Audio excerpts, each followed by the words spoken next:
clarion call of industry sounds good morning to America's manpower. In thousands of homes, vigorous workmen rise to meet a new day and a new opportunity.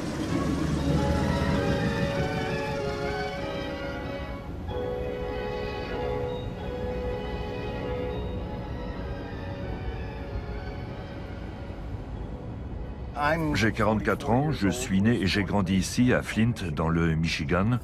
Je suis de la troisième génération d'ouvriers de General Motors. Je suis électricien et j'ai été président du local 651 du syndicat UAW pendant 6 ans. Je suis marié, j'ai 4 enfants.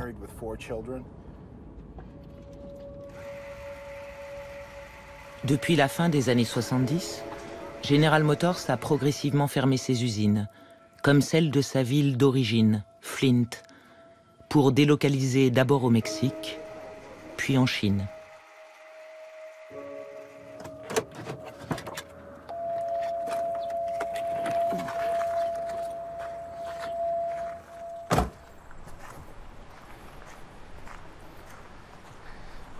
C'est le site industriel de Dort qui comptait 10 000 employés.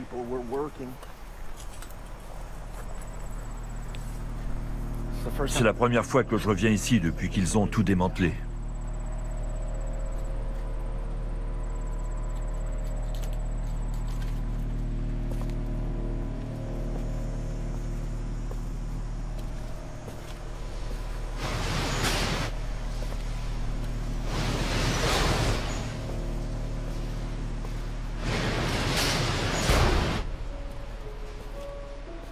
La tornade économique qui a déraciné les usines General Motors de Flint et entraîné la perte de dizaines de milliers d'emplois est bien une décision politique. Un prix inévitable à payer si l'on en croit la loi d'un libre marché mondialisé. Un marché défini au cours du 19e siècle par deux amis, David Ricardo et Thomas Malthus. Voici comment les intérêts politiques et économiques de nos contemporains ont contribué à créer un marché mondialisé au nom d'idées du 19e siècle.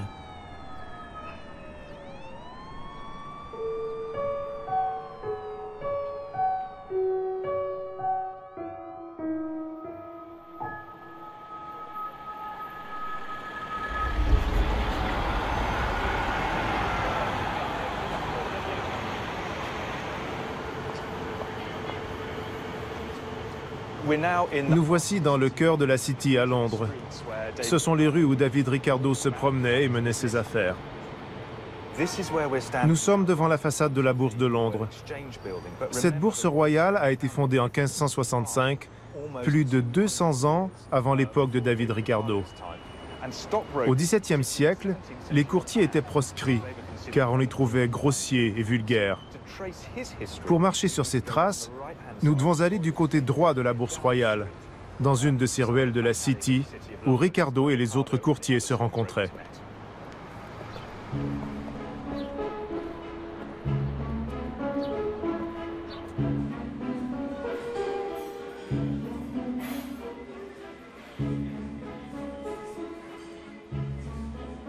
Ricardo est né et a été élevé en Angleterre. Sa véritable formation a démarré à 14 ans, lorsqu'il a commencé à travailler avec son père à la bourse.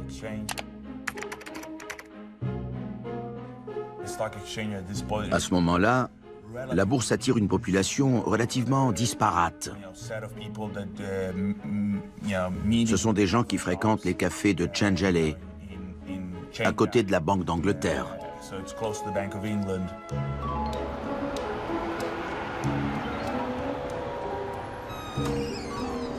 Le Jonathan's Coffee House se trouvait à cet endroit.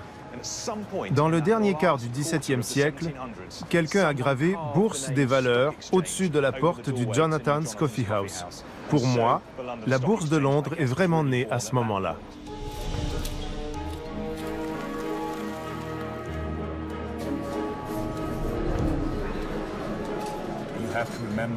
Il faut se souvenir qu'au XVIIIe siècle, l'Angleterre est impliquée dans plusieurs guerres commerciales mondiales. C'est le centre du monde marchand. Même si elle est encore primitive, c'est la bourse la plus moderne du monde.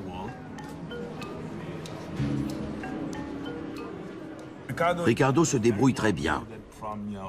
Nous savons qu'à 15 ou 16 ans, il est courtier pour son propre compte. Et qu'à 20 ans, il est déjà riche.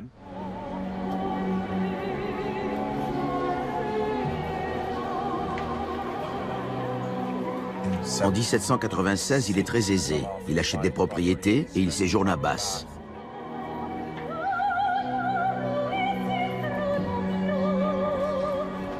Lors de l'un de ses séjours dans un hôtel luxueux, il lit pour la première fois La richesse des nations d'Adam Smith.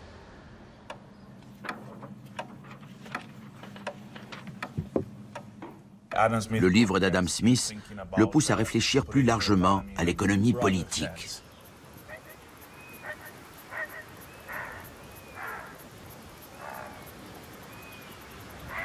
Les produits de la terre, c'est-à-dire tout ce que l'on retire de sa surface par les efforts combinés du travail, des machines et des capitaux, se partagent entre les trois classes suivantes de la communauté, à savoir les propriétaires fonciers, les possesseurs des fonds ou des capitaux nécessaires pour la culture de la terre, et les travailleurs qui la cultivent. David Ricardo, les principes de l'économie politique et de l'impôt. Au début du 19e siècle, beaucoup d'observateurs, comme Ricardo, commencent à s'inquiéter des conséquences à long terme de l'exode rural, la croissance démographique, l'industrialisation sur la structure de la société, sur la répartition des richesses dans la société à long terme. Chez Ricardo, ça prend la forme suivante, c'est vraiment l'idée que le prix de la terre agricole, à long terme, pourrait absorber une part de plus en plus forte de toutes les richesses. Donc c'est vraiment l'idée que les propriétaires fonciers, si on ne fait rien, vont finir infiniment riches. Pourquoi? Alors dans l'esprit de Ricardo, c'est vraiment lié au fait que la terre va devenir infiniment rare à long terme. C'est la vision pessimiste d'une économie stagnante, où la terre, surévaluée, est incapable de nourrir une population qui augmente rapidement. Les propriétaires terriens se contentent de collecter leur loyer. À l'origine de ce pessimisme, Thomas Malthus, un ami de Ricardo, dont les travaux sur la croissance démographique ont profondément influencé les intellectuels britanniques de l'époque.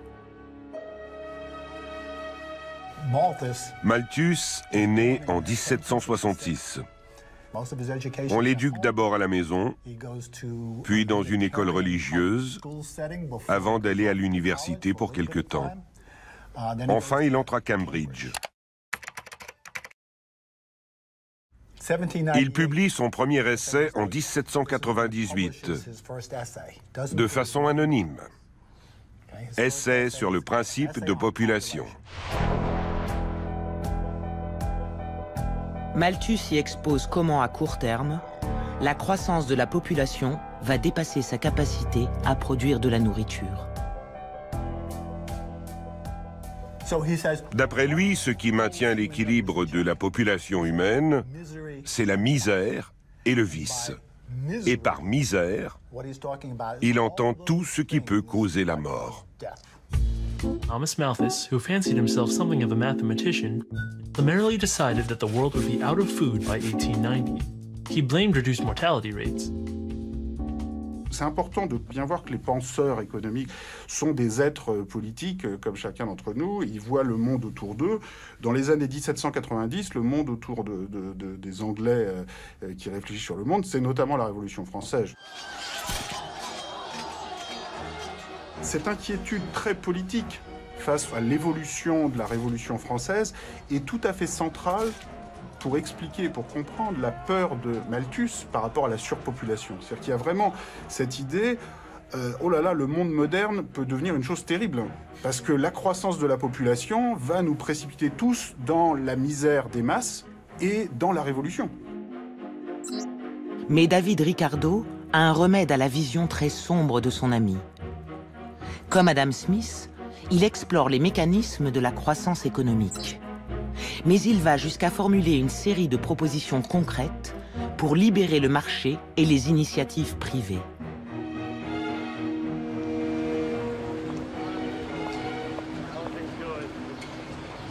Au XXIe siècle, c'est l'Organisation mondiale du commerce qui adapte et applique les idées de David Ricardo.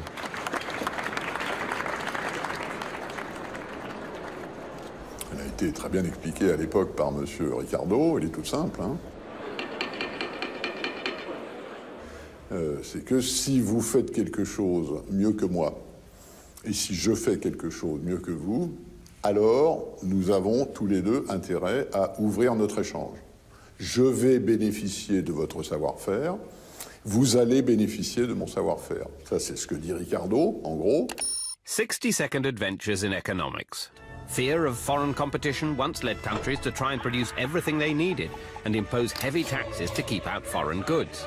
However, economist David Ricardo showed that international trade could actually make everyone better off, bringing in one of the first great economic models. Ricardo donne même un nom à sa théorie du libre-échange, l'avantage comparatif. La théorie est née d'un débat houleux à l'époque sur la réduction des taxes à l'importation du blé. C'était une façon de combattre le pouvoir des propriétaires terriens en encourageant la concurrence et, de ce fait, la baisse du prix du pain.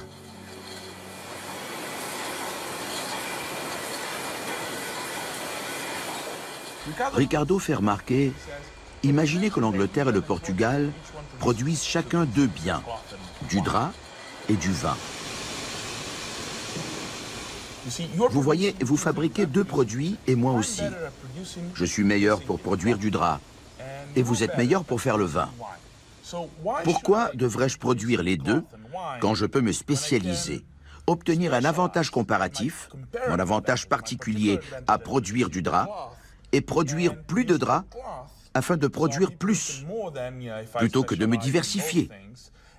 Et vous, qui êtes meilleur en production de vin, vous vous spécialisez dans le vin et vous serez meilleur. By specializing, they can then export these surpluses to each other and both end up better off. This is the principle of comparative advantage. Il y avait des hypothèses extrêmement particulières. Il y avait plein emploi, tous les pays avaient accès à la même technologie. Donc il y avait, comme les magiciens, si vous voulez, il y avait un truc. On a oublié le truc et on a vendu comme universelle la loi que tous les pays ont intérêt à utiliser. Et alors, à une époque où il y a quelques cyniques, on a utilisé de façon rhétorique ce résultat théorique pour forcer les marchés.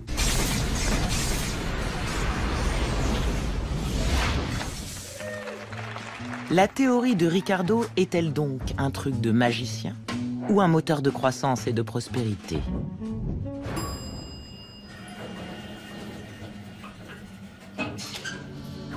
Le commerce extérieur est très avantageux pour un pays, puisqu'il augmente le nombre et la variété des objets auxquels on peut employer son revenu, et qu'en répandant avec abondance les denrées à bon marché, il encourage les économies et favorise l'accumulation des capitaux. David Ricardo, les principes de l'économie politique et de l'impôt. Monsieur Ricardo avait imaginé son système, mais dans un monde dans lequel la distance était encore un facteur de viscosité de l'échange international. On était loin, les transports étaient coûteux.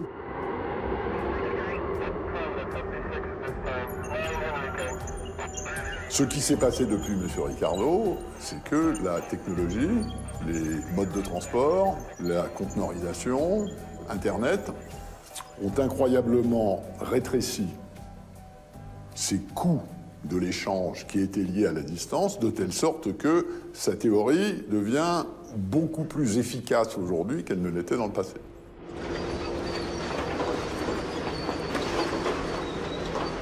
Notre enquête sur sa théorie originale et sa mise en pratique au XXIe siècle commence à Flint.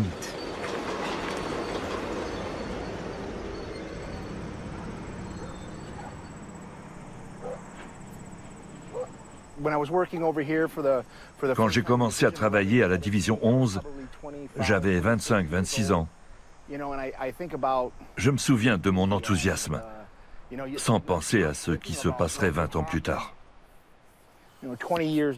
J'avais un emploi sûr, j'aimais mon travail, j'aimais être électricien, j'aimais mes collègues. J'ai commencé à m'impliquer dans le syndicat pour pouvoir leur parler, défendre leurs droits, jusqu'au moment où les choses ont commencé à décliner. Mais voir l'herbe repousser là où nous construisions les éléments des véhicules General Motors, c'est horrible.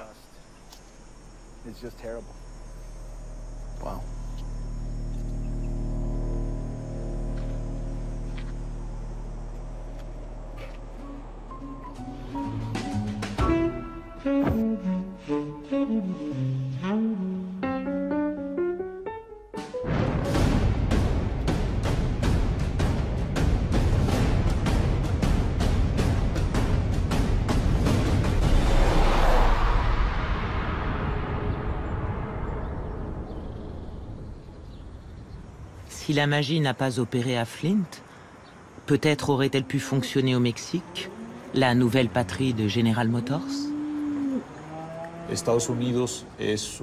Les États-Unis sont un pays riche en capital. Le Mexique est un pays riche en main-d'œuvre. Si nous nous réunissons, nous sommes très complémentaires. C'est ce que nous avons constaté.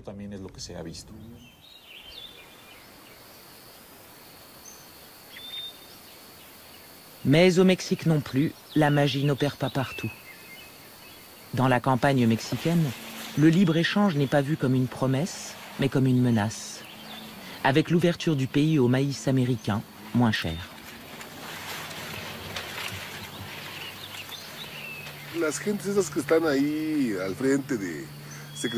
Tous ces décideurs et ces ministres qui instaurent les politiques agricoles,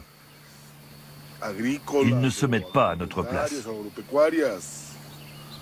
Par exemple, le traité de libre-échange ne nous effraie pas en soi, mais je pense que nous, en tant qu'agriculteurs et paysans, nous faisons face à un système inégal. Les producteurs des États-Unis obtiennent beaucoup de soutien et de subventions. Nous, on n'a droit qu'à la subvention pro campo, correspondant à 1100 ou 1200 pesos par hectare.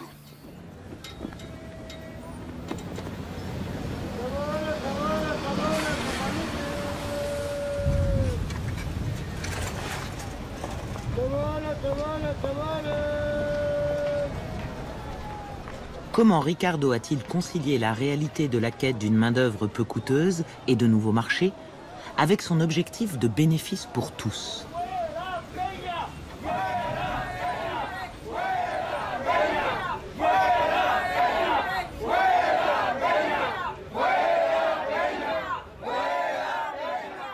Il y a deux clauses importantes dans le livre de Ricardo.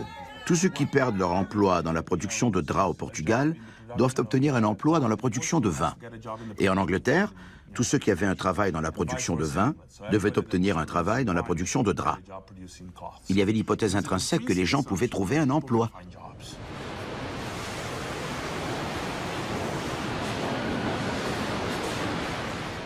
Et Ricardo, de façon très explicite, dit qu'il ne doit pas y avoir de mouvement de capitaux. Partons du principe que le capitaliste qui produit du drap, parce qu'il est doué pour ça, parce qu'il a la technologie, ne va pas avoir cette idée. Attendez, ils ne produisent rien, ils ont des salaires très bas, ils sont prêts à travailler pour rien. Si j'apportais ma technologie chez eux, et si je produisais là-bas pour vendre seulement ici?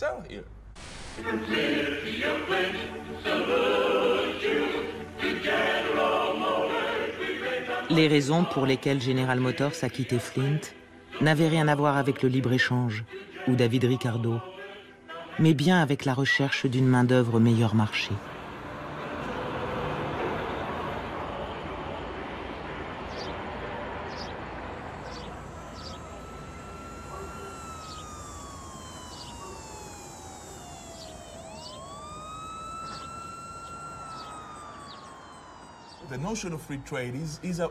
La notion de libre-échange se résume à favoriser certains groupes particuliers, essentiellement des grandes entreprises qui sont devenues des conglomérats financiers.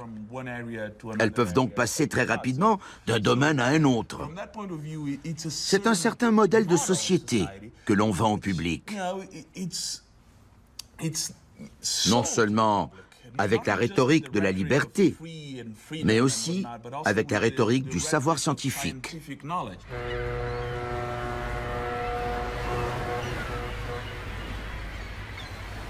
Que retenir de l'histoire du libre-échange, au-delà de la rhétorique scientifique et du vernis de l'avantage comparatif créé par Ricardo? Le libre marché mondial a été créé par l'impérialisme, par des canonnières, par des canons britanniques. Sans ces bateaux, sans les canons et la colonisation, la Grande-Bretagne n'aurait pas pu créer des marchés pour ses propres produits.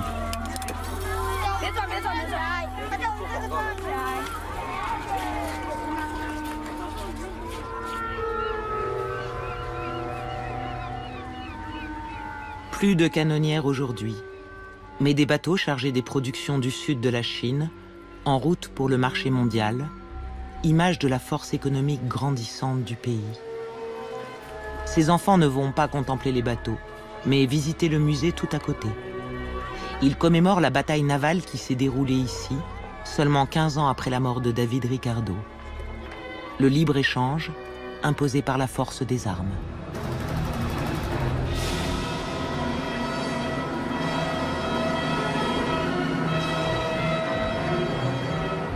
Ce fut la guerre de l'opium, et le gouvernement chinois a fait réaliser un film pour commémorer cet épisode.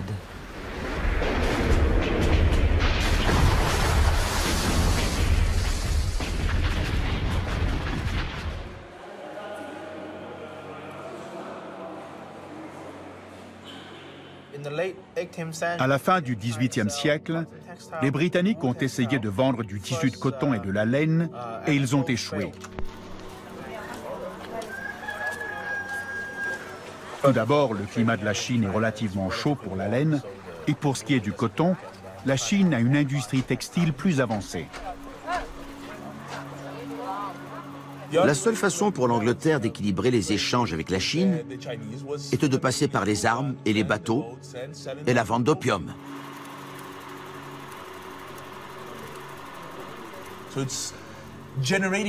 Il fallait créer une dépendance à l'opium et générer ainsi, si vous voulez, un esclavage à travers la drogue.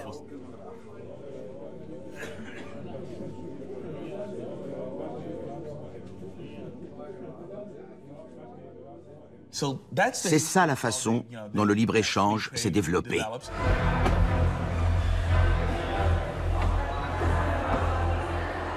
L'augmentation rapide de l'addiction des Chinois alarme l'empereur.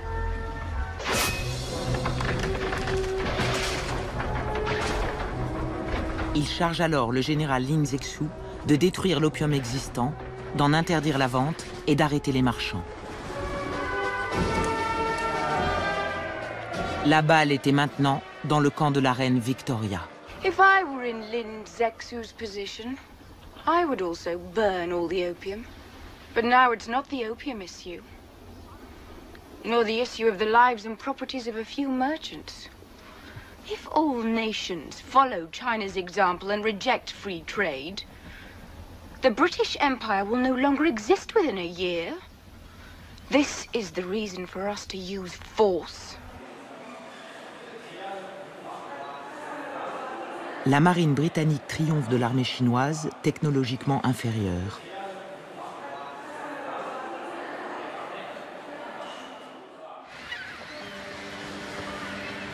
La Chine est contrainte d'ouvrir plus de comptoirs pour les marchands étrangers et doit céder l'île de Hong Kong à l'Empire britannique. Des concessions au nom du libre-échange. La création d'un libre marché mondial impérialiste par les armes, par les canons, est très semblable à la mondialisation que nous constatons depuis 20 ou 30 ans, et qui n'est évidemment pas une histoire ordinaire. Tout le monde meurt d'envie d'accéder au libre marché mondial pour exploiter l'avantage comparatif et profiter du libre marché. Mais si vous regardez l'émergence réelle du libre marché mondial des 20 ou 30 dernières années, ce n'est pas ainsi que ça se passe. Haïti, l'amour, la paix, la pasteur, même si mes défis.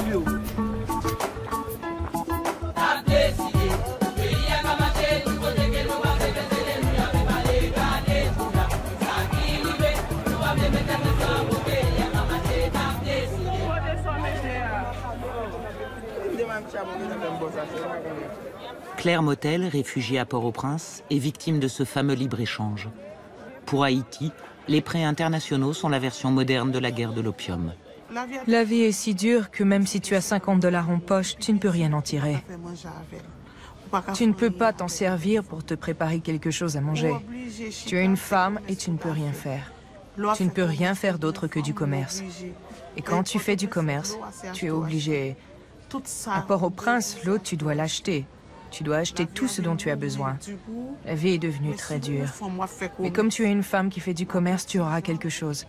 Même si tu n'as pas trouvé une vraie solution, tu auras quelque chose. Et tu restes là, tu te lèves chaque jour. Tu es une femme. L'eau, tu dois l'acheter. Le savon, tu dois l'acheter.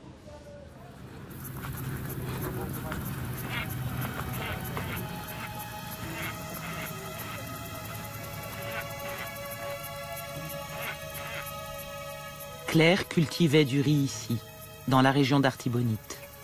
Mais elle a été contrainte d'abandonner sa terre.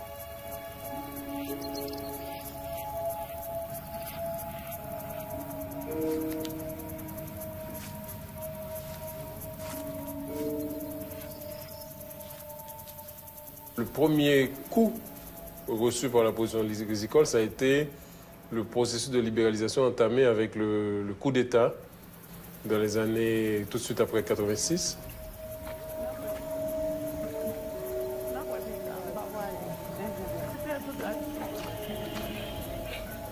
On a eu une invasion du marché national par une énorme quantité de riz à très bon marché, avec des différences énormes par rapport au prix du riz national.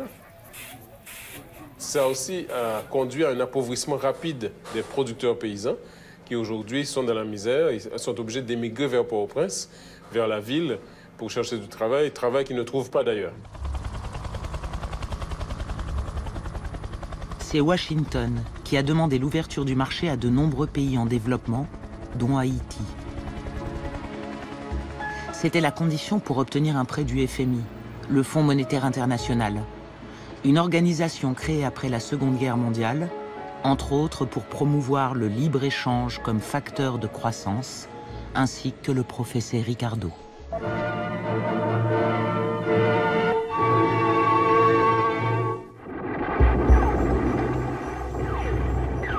The Allies had barely landed at Normandy when the idea of a monetary fund began to move rapidly from concept to reality. The idea was that by working together to increase world economic welfare, nations would also increase the chance of political peace. With war still raging, the foundation was laid for the International Monetary Fund.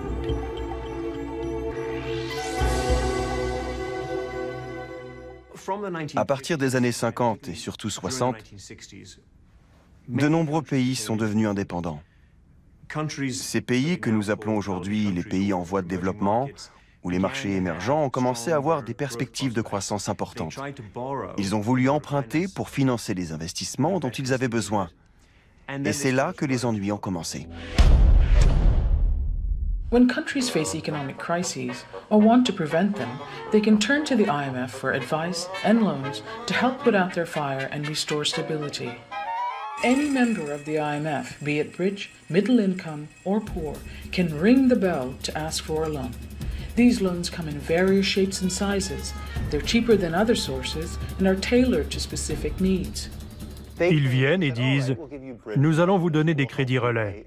Nous allons vous aider à restructurer votre dette, mais il y aura des conditions. »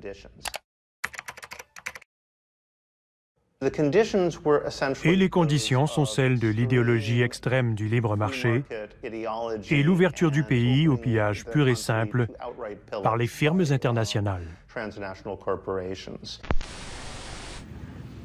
Look, don't give me a hard luck story. I hear them every day, and quite frankly, they bore me. The facts are simple. In 1973, this bank gave you a loan, and you still haven't paid it back.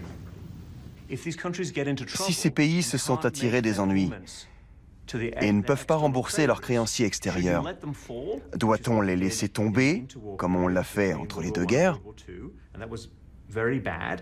Ou doit-on faire intervenir un organisme plus multinational, basé sur des règles, pour permettre la renégociation de leurs dettes et les aider à s'orienter dans une voie plus durable? Times are tough, and we're all having to clamp down. And don't look at me like that. This is a bank, not a charity.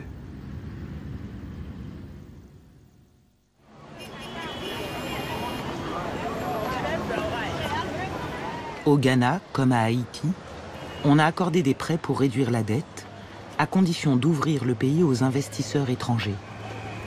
Le programme avait même son propre nom, Programme d'ajustement structurel. Ce marché vous montre le chômage de masse qui existe au Ghana. Vous pouvez le voir partout dans la rue.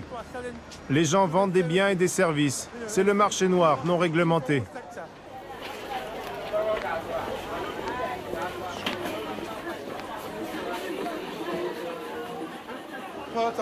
Riz thaïlandais, américain, vietnamien. C'est ce qui arrive quand vous libéralisez l'économie.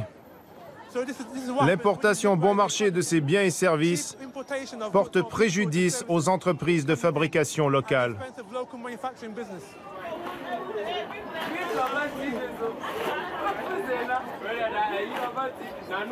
On a eu, il y a une vingtaine d'années, des critiques contre la mondialisation. Leur argument principal était ce système n'est pas bon pour les pays en développement.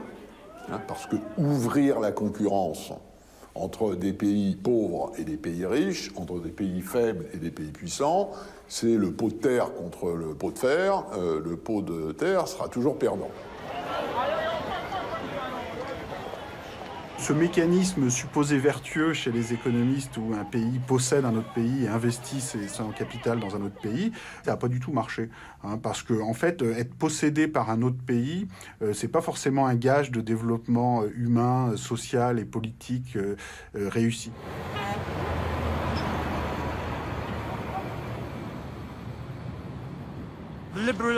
Libéraliser notre économie voulait dire ouvrir notre marché aux intérêts étrangers. Presque toutes les industries que vous voyez ont été vendues à des investisseurs privés ou rasées et reconstruites.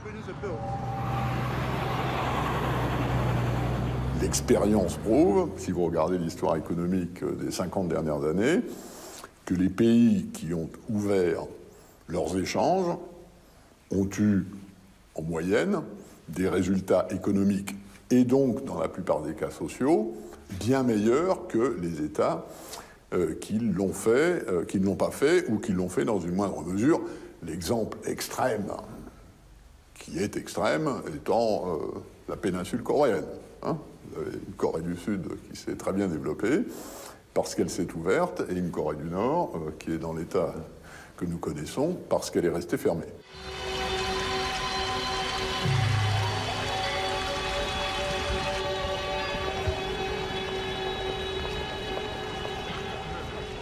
On le voit notamment, les pays asiatiques, d'abord le Japon, puis la Corée, Taïwan, aujourd'hui la Chine, qui rattrapent le niveau de production des pays occidentaux, c'est essentiellement par un rattrapage du niveau de productivité, de technologie.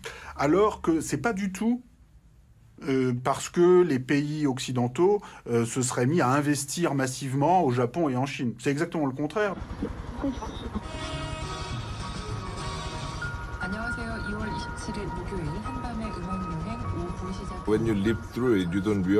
Quand vous êtes dedans, vous ne vous en rendez pas compte. Mais avec le recul, je sais que j'ai vécu l'une des transformations sociales et économiques les plus rapides de l'histoire.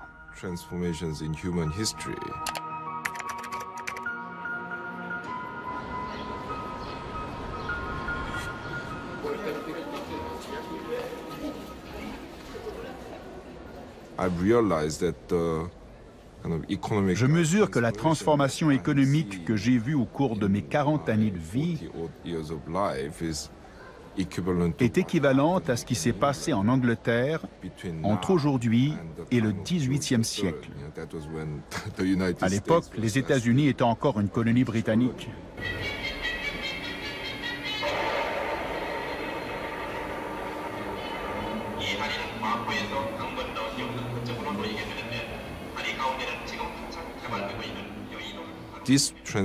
Cette transformation s'est faite par le biais de ce qu'on appelle la protection des industries naissantes.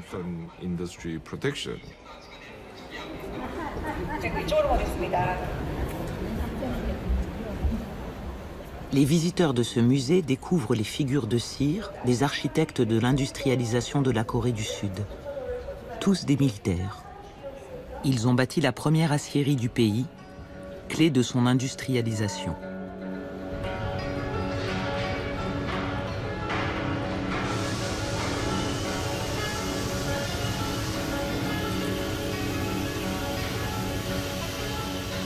Le projet a d'abord été rejeté par la Banque mondiale et les investisseurs internationaux. Ils le jugeaient trop ambitieux et irréaliste pour un pays pauvre comme la Corée de l'époque. Pourtant, le pays a trouvé un financement alternatif et on a mis un général à la tête de la société, propriété de l'État. Aujourd'hui, POSCO est une des 3 plus grandes aciéries du monde.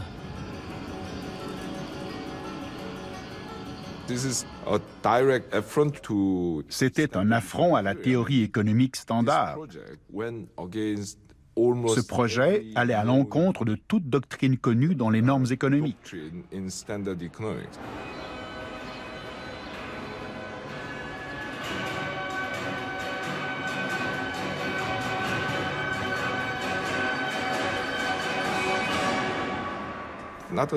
Et pas une seule fois dans l'histoire, un pays n'a développé son économie en ouvrant son marché à la compétition. I'm Amy Goodman here with Juan Gonzalez. Well, as people around the world continue to protest the soaring prices of basic food items, the World Food Program has described the crisis as a silent tsunami. Dans un rapport, les Nations Unies accusent les prétendus programmes de libéralisation d'avoir ruiné la production agricole. Non seulement les pays en développement ne se sont pas industrialisés, mais ils ont perdu leur capacité à nourrir leur peuple. Nowhere is this perhaps more clear than in the case of Haiti. 30 years ago, Haiti had all the rice it needed. Then in 1986, Haiti turned to the IMF for a loan. Now, after cutting tariff protections on local rice, Haiti imports most of its rice from the United States, which in turn remains heavily subsidized. Since 1981, the United States has followed a policy that we rich countries that produce a lot of food should sell it to poor countries and relieve them of the burden of producing their own food. So thank goodness they can leap directly into the industrial era. It has not worked. It's maybe been good for some of my farmers in Arkansas, but it has not worked. It was a mistake. It was a mistake that I was a party to. I am not pointing the finger at anybody. I did that. I have to live every day with the consequences of the lost capacity to produce a rice crop in Haiti to feed those people.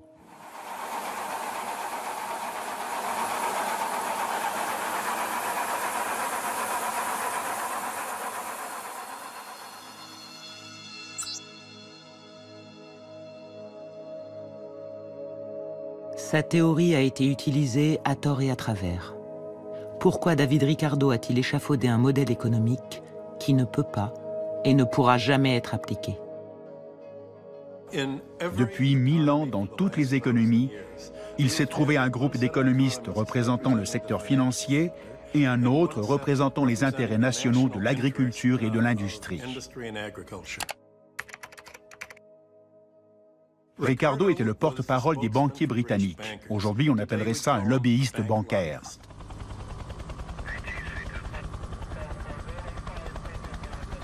Il avait le problème suivant. À son époque, les gens critiquaient le fait que les 3/4 du budget de la Grande-Bretagne, après les guerres napoléoniennes, servaient à payer des intérêts aux détenteurs d'obligations. Les gens débattaient des emprunts étrangers. Donc, Ricardo avait la même vision que les économistes post-classiques. Il disait « Ne regardons pas du tout la dette. Je vais créer une vue de l'économie comme si toute l'économie fonctionnait sur le troc sans dette. Tout comme s'il n'y avait pas d'argent et que l'argent n'était qu'un voile. » C'est vrai qu'il a les intérêts de sa classe, qui sont plutôt les intérêts d'un agent de change, d'un financier. Je pense quand même que par moment, il défend ses intérêts, mais par moment, comme chacun d'entre nous, il essaye aussi de raisonner d'un strict point de vue désintéressé et d'un point de vue logique.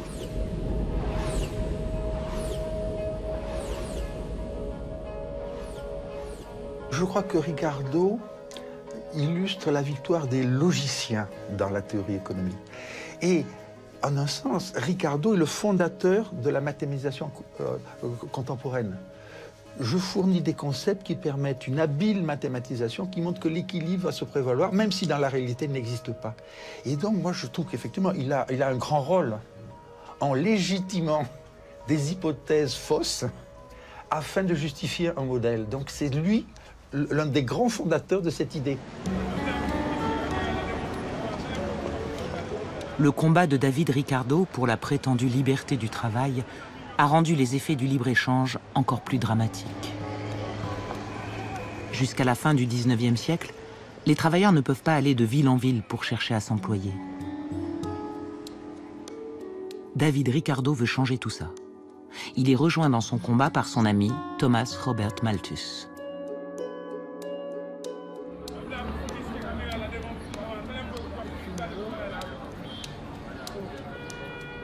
Port-au-Prince, la capitale haïtienne, ressemble à un cauchemar malthusien, très proche des villes anglaises de son époque. Un paysan anglais dans la misère recevait au moins l'aide de sa paroisse. Malthus s'élève contre cette assistance. Pour lui, ça laisse aux gens qui ne peuvent pas subvenir à leurs besoins la possibilité de se marier et d'avoir des enfants. Et cela leur enlève toute motivation à travailler.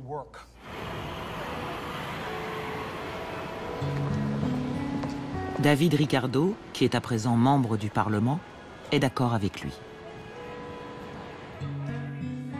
Il demande au Parlement que les salaires, comme tous les autres contrats, soient laissés à la concurrence libre et loyale du marché, et qui ne soit jamais contrôlé par le législateur. En d'autres termes, l'aide aux pauvres nuit aux lois du marché.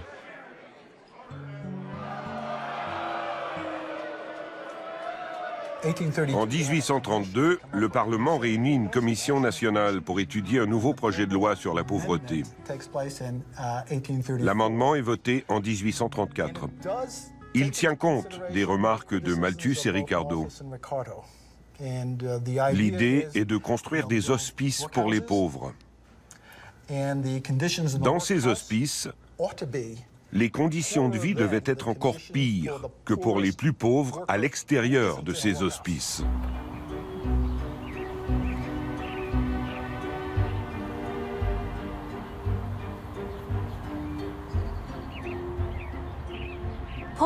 Pour les pauvres qui trouvaient refuge dans ces hospices, c'était le dernier recours.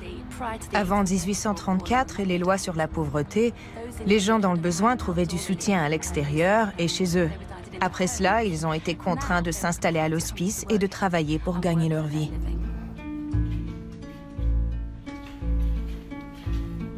Stand still. Hearken to what I have to tell you.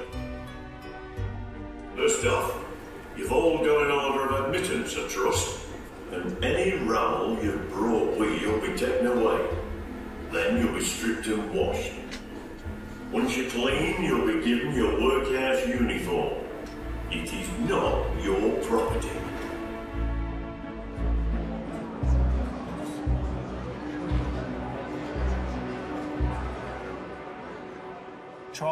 Au milieu du 19e siècle, Charles Dickens écrit sur les hospices de pauvres. Et les hospices qu'il décrit sont ceux d'après la révision de la loi en 1834.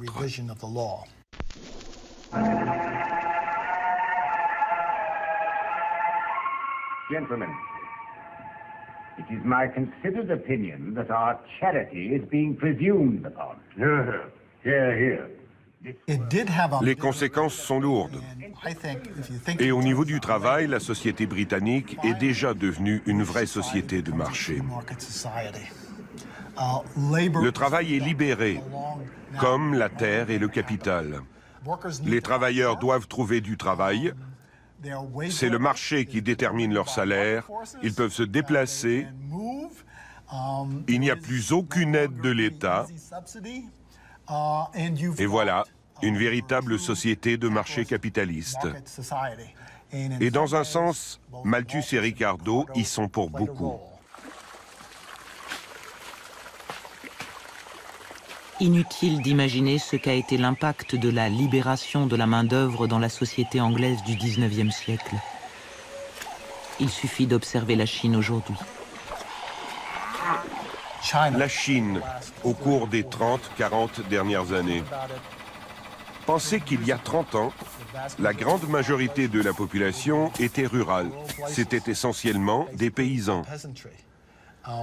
Où ont-ils trouvé, en 20 ou 25 ans, cette immense main-d'œuvre qu'on trouve maintenant dans toutes les villes côtières du sud de la Chine?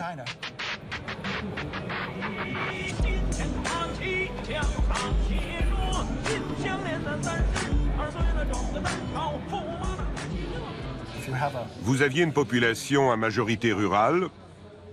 La plupart des gens étaient agriculteurs. Les terres étaient communes, puis elles ont été privatisées. Même si au départ vous avez divisé la terre en parts équitables, très vite vous avez des gens qui perdent des terres et d'autres qui en gagnent plus. Et vous vous retrouvez vite avec des grands propriétaires terriens et des petits propriétaires, et une large population sans terre du tout. C'est ce qui a créé cette main-d'œuvre potentielle.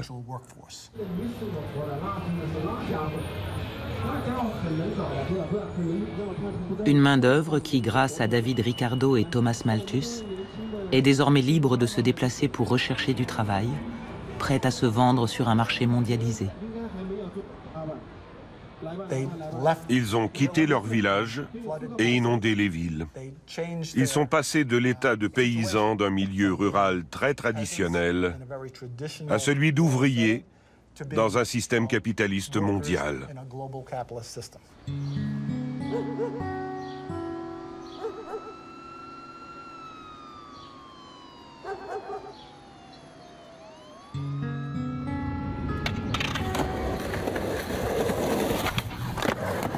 Une main-d'œuvre mondiale qui a permis à General Motors d'ouvrir des usines en Chine et au Mexique, laissant sur le carreau les ouvriers de Flint, incapables de la concurrencer.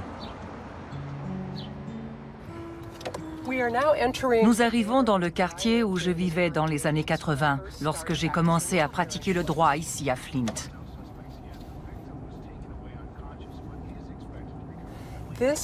Ces maisons ont été construites par General Motors pour loger les ouvriers de la région qui venaient travailler dans ces usines. Il n'y a personne pour acheter ces maisons et il n'y a pas d'argent pour les raser. Petit à petit, le quartier se vide et devient sinistre.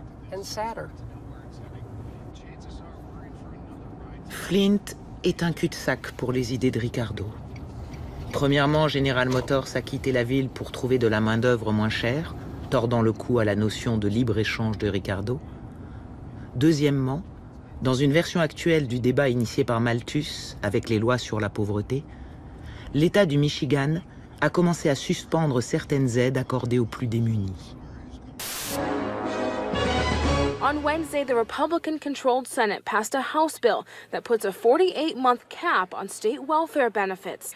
Democratic Senator Gretchen Whitmer says another tool for the disadvantaged has been taken away. We've got too many kids in poverty as it is, and that's not how you move a state forward. Au cours des 6 derniers mois, notre organisation a lutté contre la politique des affaires sociales du Michigan, qui a radié plus de 30 000 personnes de l'aide publique.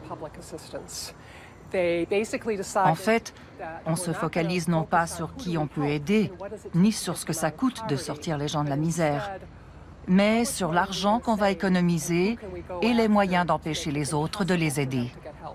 Without the help of the state, my kids would be going hungry. And I'm not even going to allow that. Les questions soulevées par Malthus et Ricardo lors des lois sur les pauvres sont toujours d'actualité.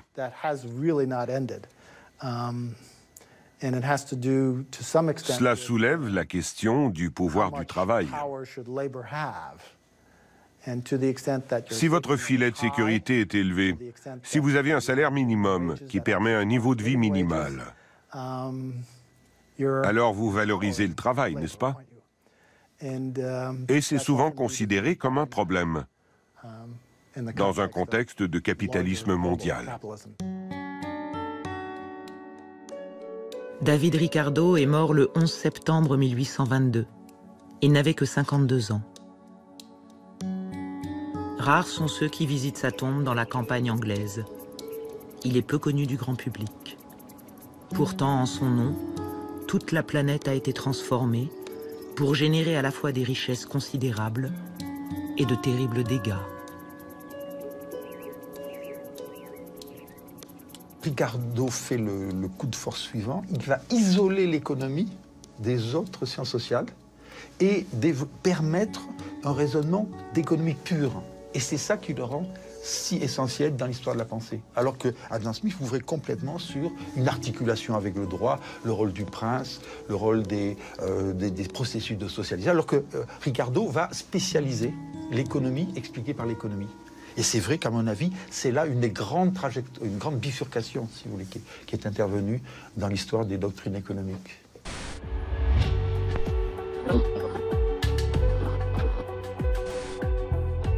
David Ricardo et Thomas Malthus ont participé à la restructuration de la société selon la logique du marché. Mais la société va vite se révolter, faisant entendre une nouvelle voix et une nouvelle vision de la logique du capital.